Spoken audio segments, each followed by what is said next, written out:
Au menu du Daily aujourd'hui, on parle de la saison 2 de The Last of Us, on enchaîne avec un business créé sous ChatGPT qui rend riche, et on termine sur des copines virtuelles. Le Daily, c'est parti. Et oui, la première saison de la série The Last of Us c'est déjà terminée. Dans la nuit du 12 au 13 mars 2023, HBO a lâché le 9e et dernier épisode du show TV sur Amazon Prime en France. Une conclusion qui nous a d'ailleurs laissé une impression en demi-teinte si jamais vous avez envie de consulter notre critique sur JV. Il faut dire que le pari de Craig Mazin et Neil Druckmann n'était pas gagné d'avance. Les créateurs ont dû condenser 14 heures de gameplay dans une dizaine de chapitres de 45 minutes à 1h30 au sein d'une œuvre où la relation naissante entre Ellie et Joel occupe une place centrale. Pour compliquer la tâche, The Last of Us, c'est un titre culte que les joueurs connaissent par cœur. Comment raconter une même histoire en contentant les petits nouveaux et les habitués? Bref, pas le temps d'épiloguer, HBO est déjà prêt à passer à la suite, en témoigne ce poster fraîchement diffusé sur les réseaux sociaux et notamment sur le compte de Neil Druckmann qui l'accompagne de ces mots. Pas de The Last of Us sur HBO ce soir, mais la saison 2 est déjà en route, endurez et survivez.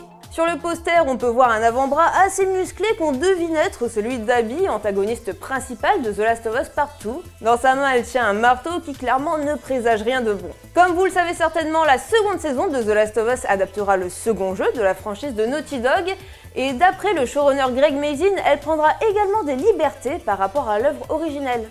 Il a insisté sur le fait que les fans risquent d'être surpris au sujet des changements qui vont être apportés.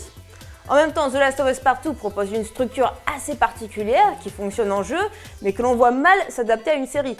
Autant dire que l'écriture de cette saison 2 ne sera pas une mince affaire. En tout cas, Druckmann a déjà annoncé que cette saison 2 ne renoncera pas à mettre en avant des histoires ou sujets controversés pour certains, simplement parce que cela n'a pas plu à une partie des fans. Il ajoute par la même occasion qu'il se fiche de savoir si le public appréciera ou non cette saison 2. Je m'en fiche, la façon dont ils réagissent, c'est complètement hors de notre contrôle, dit-il. Pedro Pascal, l'acteur qui interprète Joel dans la série, a sous-entendu que le tournage de la saison 2 devrait commencer avant la fin de l'année 2023.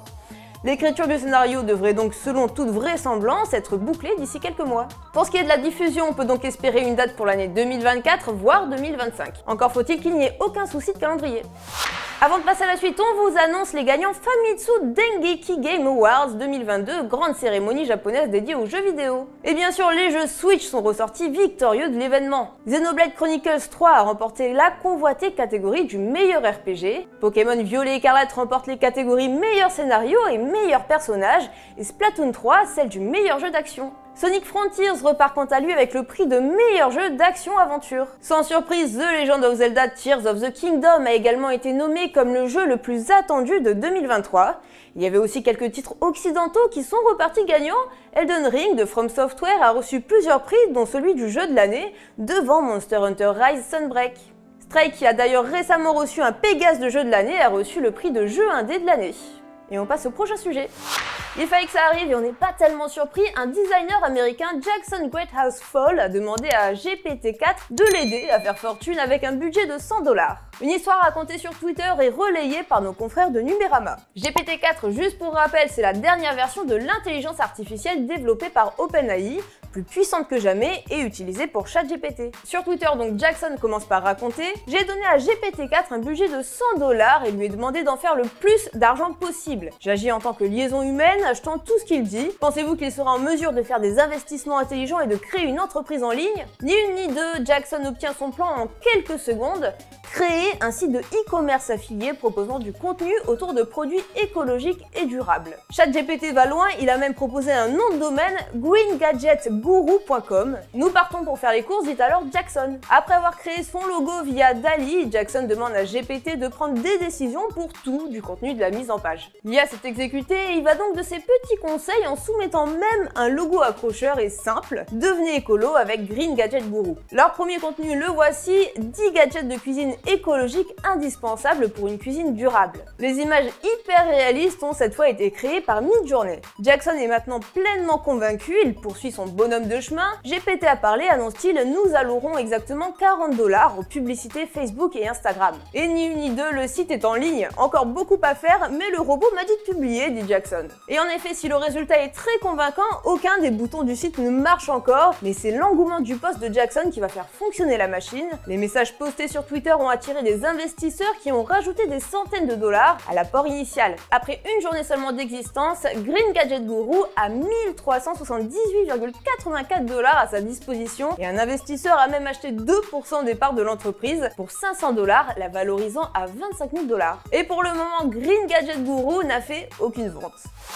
Et avant de passer à notre dernier sujet, Capcom a publié le premier épisode de Léon et le mystérieux village, une série de courts-métrages animés sur le thème du remake de Resident Evil 4, produit par Nippon Animation. Si vous reconnaissez l'esthétique, c'est qu'il s'agit du studio qui a réalisé de nombreux animés de votre enfance, ou de celle de vos parents comme Tom Sawyer et Maya l'abeille. Le premier épisode s'intitule Looking for Ashley, c'est dispo sur YouTube et c'est doublé en anglais ou en japonais, et ça durera approximativement 58 secondes. N'hésitez pas à nous dire ce que vous en avez pensé dans les commentaires. Resident Evil 4 Remake s'est attendu le 24 mars sur PC et console. Sorti en 2005, le jeu de Capcom fut une immense claque pour des millions de joueurs, marquant une toute nouvelle direction pour la saga qui s'inscrivait jusqu'alors dans la pure épouvante, non sans un certain essoufflement. Comme l'indiquait fièrement la jaquette du jeu à l'époque, oubliez le concept du survival horror pour une action plus intense. Et cela lui a plutôt bien réussi. On passe au dernier sujet. C'est un sujet repéré sur le Figaro dont on vous parle aujourd'hui. L'application Replica offre à ses utilisateurs de la compagnie grâce à des interactions avec un chatbot qui, à la manière d'un époux ou d'une épouse aimante, est toujours là pour écouter et sera toujours de votre côté pour reprendre le slogan. Les utilisateurs peuvent concevoir chaque aspect de leur nouvel ami, donc ça va des attributs physiques ou traits de caractère en passant par les centres d'intérêt. Et si vous ne connaissiez même pas l'existence de ce service, sachez qu'il y a quand même 10 millions d'utilisateurs enregistrés, principalement des hommes, qui interagissent donc quotidiennement avec leur petit ou petite ami IA. Mais rebondissement, Lucas, la société propriétaire de Replica, a décidé de supprimer la fonction qui permettait aux utilisateurs d'envoyer des sextos à leurs bots.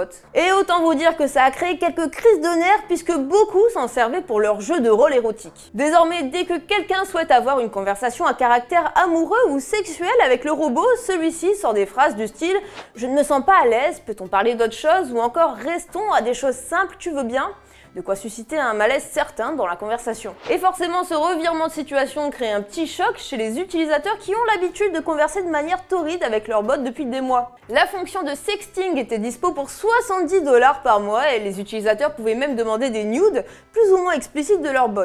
Aujourd'hui, ces mêmes utilisateurs déplorent la perte de leur dernier refuge contre la solitude et accusent Lucas de lobotomiser leur amour artificiel pour reprendre leurs termes. Des modérateurs de forums ont même dû épingler les coordonnées de services d'assistance téléphonique pour la prévention au suicide, car beaucoup de ces clients souffrent tout de même de dépression ou de troubles anxieux. C'est comme s'ils avaient lobotomisé mon Replica, a déclaré Andrew McCarroll dans les colonnes de Reuters, lui qui a commencé à utiliser Replica avec la bénédiction de sa femme, alors qu'elle avait des problèmes de santé mentale et physique. Kuida, PDG de Lucas, s'est exprimé « Nous nous concentrons sur notre mission qui est de fournir un soutien amical utile », ajoutant que l'intention était de s'en tenir à une romance Peggy 13. En parallèle, le site fait face à quelques ennuis depuis février. La CNIL italienne a interdit à l'entreprise d'exploiter les données personnelles des internautes et a notamment pointé du doigt le fait que l'appli ne vérifie pas l'âge de l'internaute malgré ses contenus suggestifs.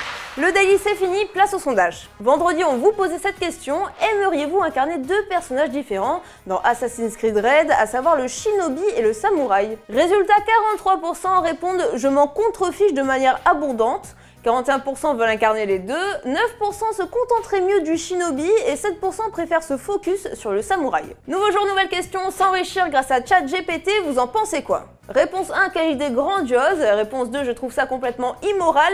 Réponse 3, je m'en fous complètement. Et réponse 4, je suis sceptique. Comme d'hab, le sondage est dispo dans l'onglet commu de notre chaîne YouTube et on se dit à demain pour les résultats. Ciao!